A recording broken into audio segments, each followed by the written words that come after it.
Assalamualaikum warahmatullahi wabarakatuh. Bismillahirrahmanirrahim. Alhamdulillahirrabbilalamin. Wabihi nasta'inu ala umurid dunya waddin.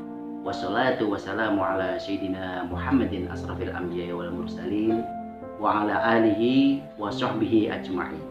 Amma ba'du. Hadirin para jamaah, para sahabat, dan juga para pemirsa, alhamdulillah kita masih diberikan nikmat yang sangat luar biasa oleh Allah Subhanahu wa Ta'ala, yaitu nikmat sehat, sehingga kita masih bisa bertemu, bisa bersilaturahmi di channel dakwah kesayangan kita ini, yaitu Hubban TV. Dalam rangka apa? Yaitu untuk terus dan terus menambah ilmu-ilmu agama demi kepentingan hati kita. Karena kata Rasulullah, li'annal ilma hayatul qalbi, karena sesungguhnya ilmu itu merupakan kehidupan hati. Subhanallah, hadirin para pemirsa, hati bisa hidup jika diberikan makanan atau nutrisi, yaitu berupa ilmu-ilmu agama. Dan kita akan melanjutkan telaah kita saat ini, yaitu kitab Wasiatul Mustafa. Baik, langsung kita buka kitabnya dan kita baca. Yang sudah punya kitabnya silahkan dibuka halaman 8, dan bagi yang belum punya bisa langsung menyimak di tayangan ini. Bismillahirrahmanirrahim. Ya Ali, man khalafa hawahu kanatil jannatu ma'wahu, wa man ata'a hawahu kanat jahannamu mathwahu. Jadi Rasulullah berwasiat kepada Sayyidina Ali bin Abi Thalib.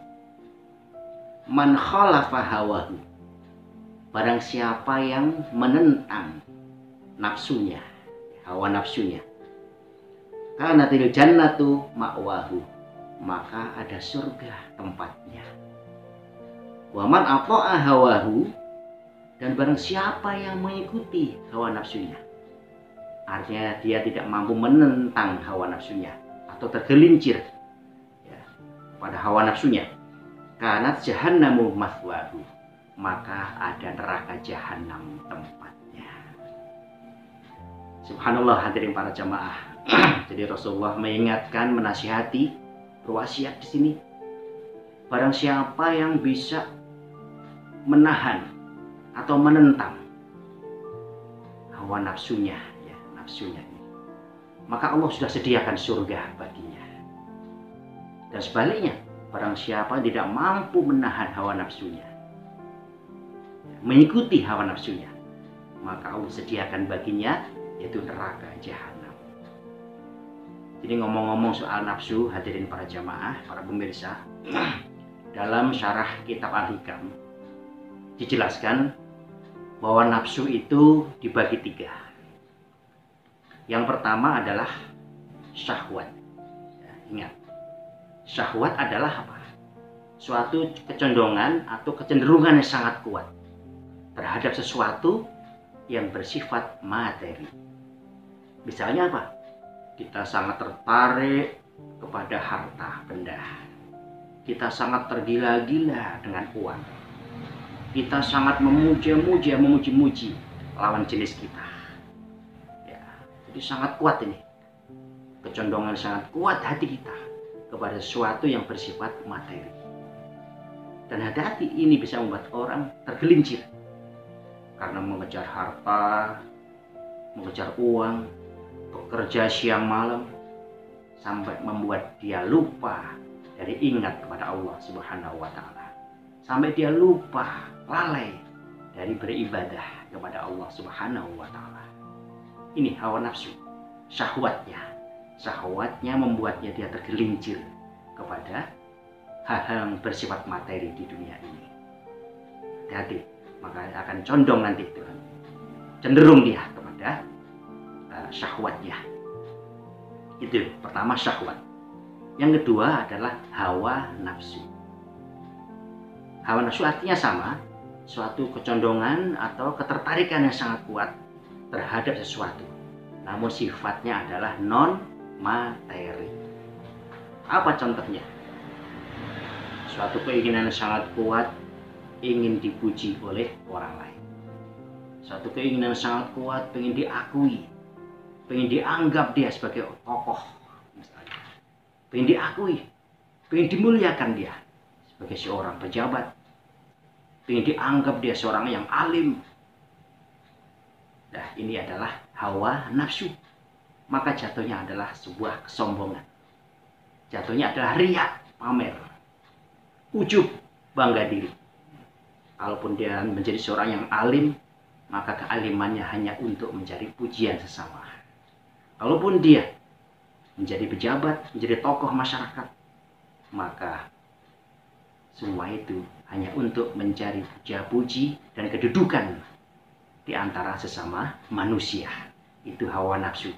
Suatu ketertarikan yang sangat kuat terhadap sesuatu yang bersifat non-materi. Disebut hawa nafsu. Jadi yang pertama syahwat, yang kedua hawa nafsu. Dan yang ketiga, ini yang baik, yaitu himmah. Apa itu himmah? Sama artinya. Suatu kecondongan atau ketertarikan yang sangat kuat, namun berkaitan dengan masalah ibadah. Artinya punya keinginan sangat kuat untuk meningkatkan ibadahnya pada Allah Subhanahu wa Ta'ala. Misalnya di bulan suci Ramadan ini dia punya keinginan sangat kuat, punya target ingin khatam Quran sebanyak 10 kali misalnya. Ingin dia sholat malam tidak putus-putus sampai seterusnya 40 hari dan disambung terus.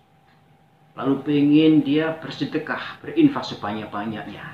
Jadi keinginan sangat kuat, cita-cita yang sangat tinggi yang berkaitan dengan takarrub ilallah, dan mereka untuk pendekatan pada Allah, mencari ridhonya Allah Subhanahu wa Ta'ala. Itu himmah, nafsu yang baik. Saya ulang lagi, di dalam kitab Syarah Hikam namanya namanya nafsu itu dibagi 3. Yang pertama syahwat, yang kedua hawa nafsu, dan yang ketiga himmah. Yang bagus adalah yang himmah tadi itu.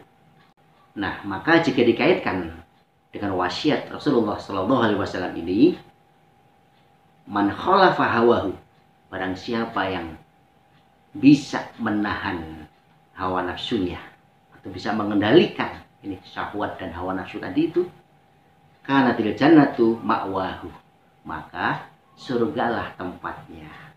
Mengapa? Karena harta benda tidak membuatnya dia lalai dari ingat pada Allah.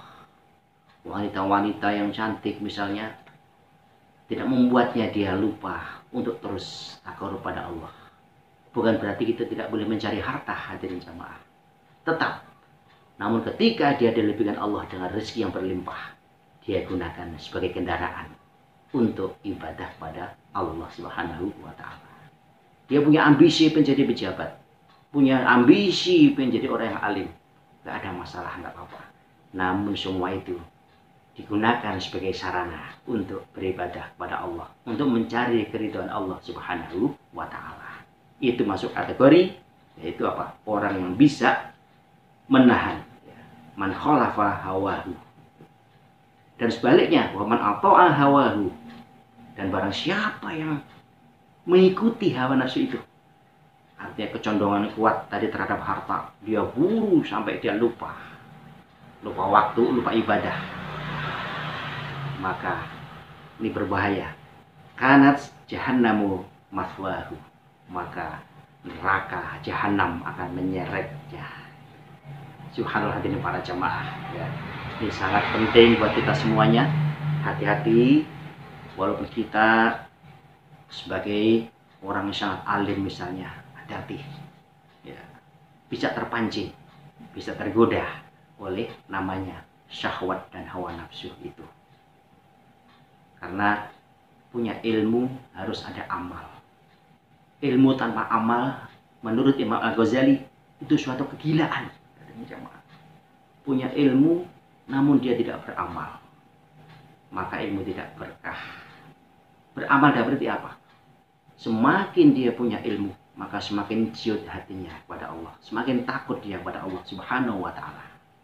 Namun kalau ketika dia diberikan ilmu, menjadi orang yang alim, tiba-tiba dia nggak bisa menahan hawa nafsunya, pengen dimuliakan oleh orang lain, pengen dipuji orang lain, pengen dianggap orang yang paling mulia, ini dia terseret pada hawa nafsu. Dan juga ketika ilmu digunakan untuk mencari harta benda dunia, maka dia terseret pada syahwatnya. Hati-hati. Jahannamu mathwahu, neraka jahanam tempatnya. Mudah-mudahan kita termasuk orang bisa menghindari, bisa menentang hawa nafsu kita. Dan kita mohon pada Allah ya, agar Allah berikan jiwa yang mutmainnah. Allahumma inna nas'aluka nafsan mutmainnah, dan terhindar daripada kita terjerumus pada syahwat dan hawa nafsu, dan kita lebih cenderung pada himmah, yaitu cita-cita yang tinggi untuk bisa takarrub ilallah, pendekatan dekat dengan Allah Subhanahu wa Ta'ala. Terima kasih telah menyimak. Sampai berjumpa di episode berikutnya, episode 24. Assalamualaikum warahmatullahi wabarakatuh.